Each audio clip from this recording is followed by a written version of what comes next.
네, 환기식의 국제시장 동아대학교 국제전문대학원 환기식 교수 스튜디오에 함께합니다. 안녕하세요. 어서 오십시오. 안녕하십니까? 예, 교수님 안녕하십니까? 자, 첫 번째 뉴스부터 만나볼 텐데요. 글로벌 유력 인사 역외 탈세를 폭로한 판도라 페이퍼스가 지금 일파만파 퍼지고 있습니다. 그렇습니다. 지금 떠는 분들 많이 계시겠습니다. 5년 전에는 지금은 판도라 페이퍼스인데요. 판도라 보고서인데 네. 5년 전에는 파나마 보고서였거든요. 예. 그때 여파가 상당히 컸지 않습니까? 네네. 그 당시 아이슬란드 총리하고 파키스탄 총리는 결국 사퇴까지 하고 예. 그때 세금 강제로 다시 징수된 것이 환수된 거 환수라고 해야겠죠. 네네. 환수가 1조 원이 넘었잖아요. 전 세계적으로. 이번에는 그 자세히 내용을 보니까 5년 전보다 더 많은 것 같아요. 규모도 더 많고 예. 그 포함된 유명인도 더 많이 포함되어 있고 정치인만 하더라도 300여 명이 다 포함되어 있거든요. 예. 국제 탐사 보도 언론인 협회 이 조직이 상당히 큰 조직입니다. 워싱턴 DC에 본사가 있는데 네. 여기 160명이나 되는 기자들이 이걸 파헤쳤거든요. 파헤쳐가지고 결국 보고를 했는데 파일도 엄청나게 막 1200만 개 파일이던데 그걸 네. 보고해서 대부분 정치 지도자나 재벌이나 유명인인데 너무 조세 회피를 많이 하고 있고 탈법을 탈세를 많이 하고 있다라고 폭로한 건데 예. 이번에는 그 현직 그 요르단 국왕 압둘라 2세도 포함되어 있고 또 유명 그 정치인이죠. 토니 블레어 전 영국 총리도 네. 상당 규모의 탈세를 했다고 지금 포함되어 있거든요. 예. 그런데 그 남미 국가에는 지금도 현직 대통령도 많이 포함되어 있어요. 칠레 대통령, 도미니카 공화국 대통령, 에콰도르 대통령은 전부 현직 국가 원수급 정치인이거든요. 예. 여기도 다 탈세 혐의로 포함이 되어 있어갖고 야 지금 이 여파가 상당히 크겠다.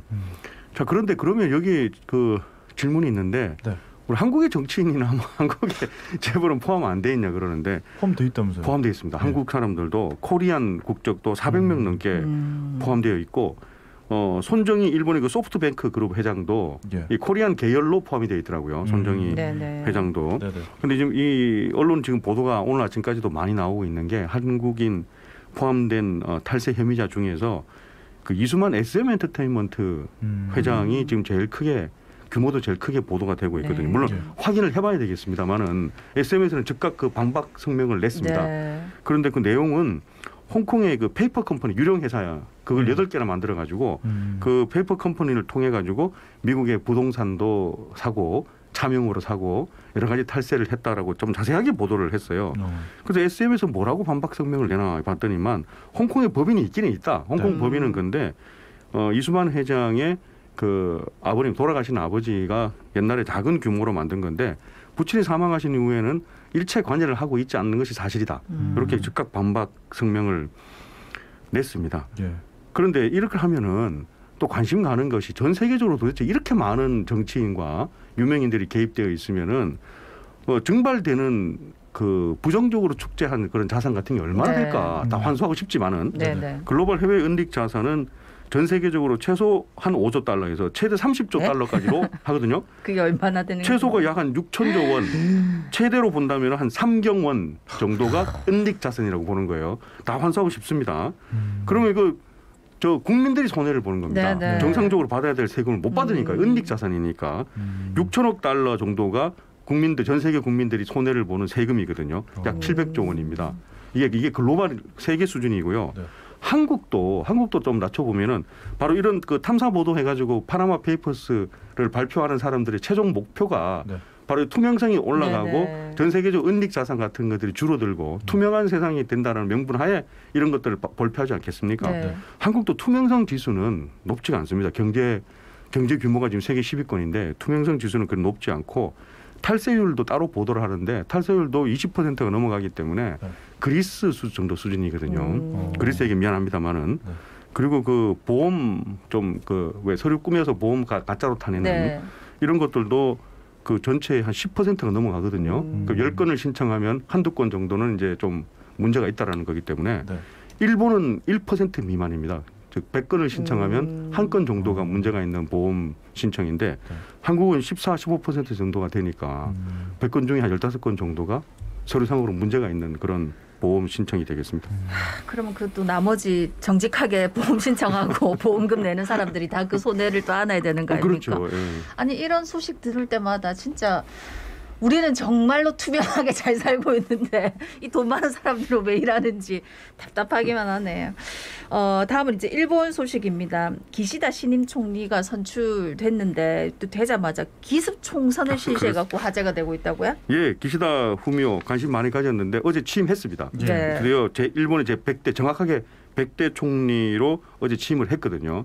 그 취임하자마자 내각을 구성했지 않습니까? 지금 그 내각이 화제가 되고 있습니다. 그 언론 보도들을 보면은 별명이 이번 내각이 보통 내각에 뭐 명칭들이 있지 않습니까? 네. 무슨 내각, 젊은 내각 뭐 이렇게 했는데 이번에는 얼굴은 기시다, 속은 아베 이렇게 네. 기시다 총리가 취임해서 발표를 했지만 아베 전 총리가 영향을 많이 미친 내각이다 이렇게 발표를 했고 예. 그다음에 두 번째 지금 화제가 되고 있는 게 총선을 취임하자마자 이번 달 말 31일 날 바로 총선을 하겠다고 했거든요. 네. 원래 다음 달쯤 돼서 하기로 했었는데 바로 이번 달에 총선을 하겠다고 했습니다.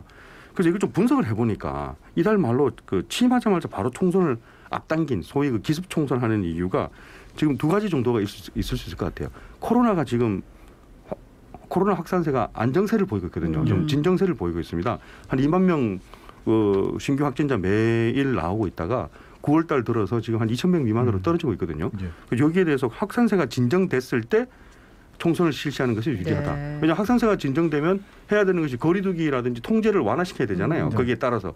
그 완화시키면 다시 또 늘어날 가능성이 있거든요. 네. 그럼 늘어난 상태에서 총선을 하지 말고 지금 확산세가 진정된 상태에서 총선하는 것이 유리하다라고 판단했을 수가 있고 두 번째는 새 내각을 어쨌거나 좀 비판적이지만은 새 내각을 출범시키면은 보통 그 컨벤션 효과라든지 허니문 효과가 있지 않습니까? 네. 그 효과가 있을 때 빨리 하는 것이 좋다. 단 한 달에도 땡기는 것이 좋다라고 판단했을 것 같고요. 그런데 사실은 좀 무리인 게 그 총선을 치르기로 한 이달 말에 G20 그 이탈리 로마에서 G20 정상회담이 있거든요. 네. 그러니까 본인의 첫 번째 국제 무대 대비 회담이잖아요. 네. 여기에 불참을 하고 총선을 하기로 결정을 했습니다. 그럼 여기에 따라서 우리 그 문재인 대통령하고 기시다 일본 신임 총리하고 정상회담도 이탈리아 로마에서 자연스럽게 이루어지겠다. 그 기대를 했었는데 그것도 무산됐습니다. 네.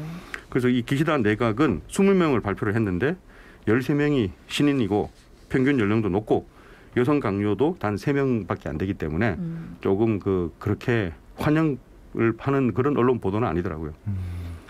자, 환기시계 국제시장 두 번째 소식까지 만나봤고요. 세 번째 소식은 10월이라고 하면 노벨상의 달이라고도 하잖아요. 자, 그런데 올해는 백인 위주의 잔치라는 비판에서 벗어날 수 있을지 우선 생리의학상 수상자부터 발표를 했더라고요. 그렇습니다. 그 발표를 했습니다. 생리의학상이 미국 과학자 2명을 공동으로 발표를 했고 그다음에 5일 물리학상 발표를 하고 화학상은 6일, 그다음 문학상, 평화상, 경제학상 순이거든요. 예. 아, 올해 참 우리 지금 노벨상 받아본 게 처음이자 마지막이었잖아요. 네. 김대중 그 전 대통령. 네. 그때 이후로 그 처음이었고 그거 없어요. 노벨상이. 그래서 이거 올해는 좀 잘 그 기대를 가졌는데 그 좀 충분하다고 생각했었는데 네. 한국인 파스테르 이호왕 교수님 왜 네. 밀려난지 모르겠습니다. 이 선정 과정도 좀 발표를 했으면 좋겠어요. 예. 아 이러니까 서구의 백인 위주 잔치라고 하지 않습니까? 네. 네. 결국 이번에도 생리의학상 미국의 과학자 2사람 발표를 했지 않습니까? 네. 샌프란시스코 캘리포니아 대학 교수하고 연구원 2분을 공동 수상을 했는데 물론 뭐 받을만 하시겠죠. 받을만 하니까 받았겠습니다. 작년에는 C형 간염 유발 바이러스 연구한 과학자들이었고 올해는 이 지금 신경체 있지 않습니까? 이 온도하고 압력을 느끼는 신경체를 네. 연구한 이 2분 교수한테 수상을 했는데 저 기대했었는데 안 되고요. 그다음에 지금까지 그 유색 인종하고 여성에게는 너무 인색해요. 네. 여성 지금 그 노벨상 받은 비율이 6% 정도밖에 안 됩니다. 전체 비율이 6%. 유색 인종도 뭐 그 정도밖에 안 되고요. 네. 그런데 여기에만 이렇게 우리가 비판만 하고 있을 수 없을 것 같아요. 원래 뭐 유색 인종하고 여성들한테 잘 안 준다며 막 할 수만은 없는 것이 일본하고 중국을 보면 꼭 또 그렇지만은 않거든요. 그 몇 안 되는 유색 인종 중에 일본하고 중국이 많은 노벨상 수상자를 탄생을 시켰어요. 과학 부분만 하더라도 일본은 24명을 받았습니다. 중국도 3명을 받았고요. 그리고 이제 우리가 관심을 가지는 게 의학상도 관심이 있지만 보통 우리 문학상 관심 많이 가지잖아요. 그렇죠. 네. 올해 지금 곧 발표할 문학상의 가장 유력한 후보가 일본의 무라카미 하루키입니다. 그 노벨상 전문 배팅 업체에서 무라카미 하루키를 가장 배팅률을 낮게 해놨어요. 그건 수상률이 높다는 얘기잖아요. 네. 수상률이 높다.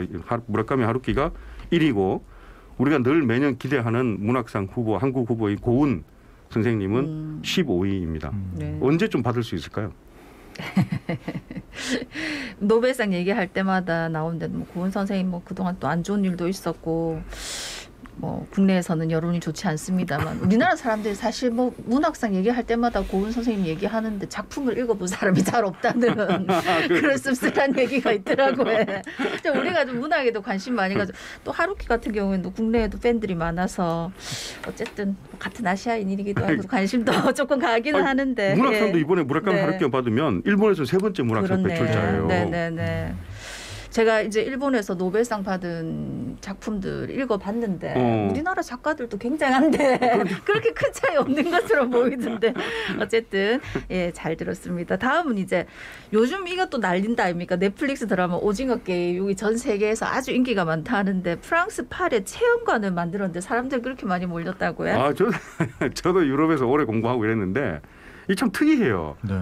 유럽 사람들은 뭔가 이렇게 유행하는 게 있다거나 그 뭐 할리우드 블록버스터가 지금 개봉을 하고 하면 줄을 서고 그러잖아요. 네. 유럽에는 줄을 서는 게 없어요. 음. 각자 개인 취향이나 개인 사생활을 중요하게 생각하기 때문에 네. 특정 영화나 특정 문화, 뭐 특정 음식에 갑자기 몰려가서 줄을 쫙 서가지고 표를 구입한다거나 그런 현상을 잘 보기가 드물거든요. 네. 근데 이번에는 파리 시내 한복판에 그 오징어 게임 체험관을 만들었더라고요. 오징어 카페 공간인 것 같은데 꽤나 커요. 네. 그게 만들어서 한 2, 3일 동안 일단 시범적으로 오픈한다고 했는데 그 뭐 누가 그렇게 줄을 설까? 어우, 줄이 엄청나게 서 있어요.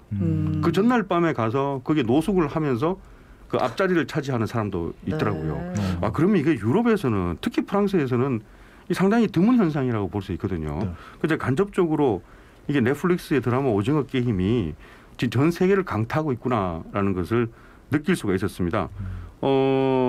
이거 한번 오징어 게임 영어로 뭐라고 하는지 아세요? 우리 오징어 게임 체험관 그렇게 하지는 않을 거 아닙니까? 네. 외국에서 오징어 게임 이렇게 하지는 않을 거잖아요.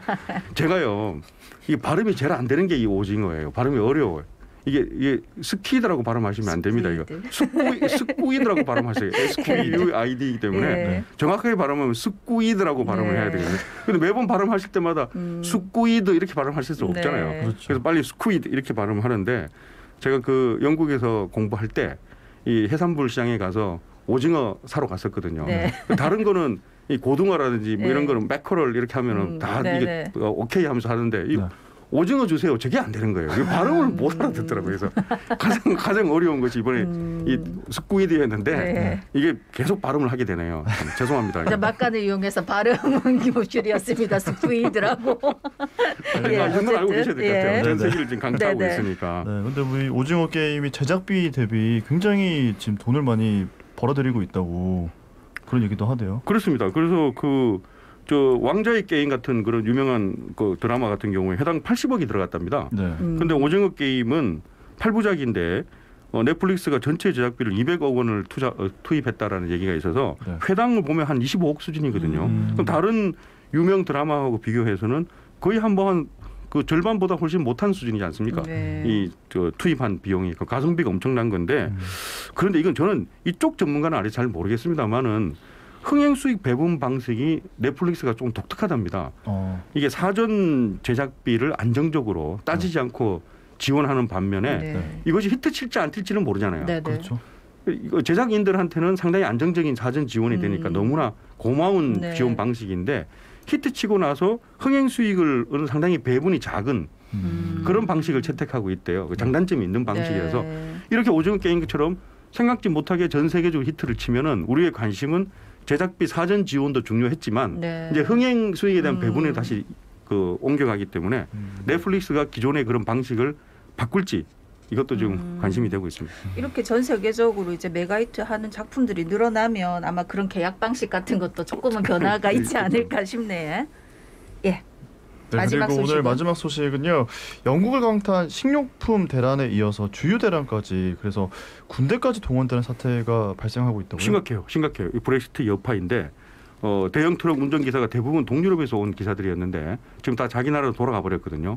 그래서 대형 트럭을 운전할 기사가 수만 명이나 부족하니까 네네. 그 첫 번째 여파가 우리 지난달에 슈퍼마켓에 음식이 없다고 말씀드렸잖아요. 네네. 네. 근데 그거는 예고편이었고 이거 주유소에 영국은 산유국이거든요. 네. 기름 많이 있어요 탱크에. 네. 근데 각 주유소 8,000개 넘는 전국 주유소에 트럭이 기름을 배분해야 되잖아요. 이거를 할 운전 기사가 없으니까 주유소에 기름이 없는 거예요. 네. 실제 기름은 있는데 네. 주유소마다 기름을 배급을 못 받아서 지금 영국 전국에 절반 정도 주유소는 기름이 없는 거예요. 그러면은 기름이 그나마 있는 주유소로 운전자들이 가서 시민들이 가서 네. 기름을 사재기하는 현상이 벌어지고 있는데 정말 드문 현상입니다. 유럽에서 사재기 현상이 벌어지고 있는 것은 네. 68%가 이게 브렉시트가 문제다라고 여론조사 결과가 발표가 됐습니다. 네. 국민들도 그렇게 믿고 있다. 그런데 이게 브렉시트가 조금 이제 문제다라고 해도 어렵게 지금 나갔는데 이거 뭐 말만 그렇게 해갖고 될 일이 아닌 것 같고 큰일이네 이렇게. 그래서 뭐. 군대를 예. 투입하고 있지 않습니까? 예. 군 운전기사를 운전병을 투입하고 있습니다 지금. 이러면 이제 슈퍼마켓이나 주유소 같은 것도 영업도 굉장히 어려워지겠네요. 문 닫는 주유소 많이 나오고 있고요. 네. 슈퍼마켓도 문 닫는 슈퍼마켓 많이 나오고 있습니다. 이제 아이고. 브렉시트 효과를 이제서야 느끼게 된 거죠. 네. 투표한 결과를. 네. 이게 본인들이 투표한 거니까 뭐 어쩌겠습니까. 자, 어떻게 되는지 또 이후 상황도 저희가 알려드리도록 하고요. 오늘 말씀은 여기까지 듣도록 하겠습니다. 고맙습니다. 고맙습니다. 네, 고맙습니다. 네, 지금까지 동아대학교 국제전문대학원 황기식 교수였습니다. 예, 어제까지 쉬신 분도 많아서 오늘 또 화요병이라 해야 되나 그런 분도 계실 텐데 어쨌든 오늘도 우리 안전하게 잘 지냅시다. 자갈 찾음의 17,738회 박성환이었습니다. 네, 저는 아나운서 서정모였습니다. 함께해 주신 여러분 고맙습니다. 고맙습니다.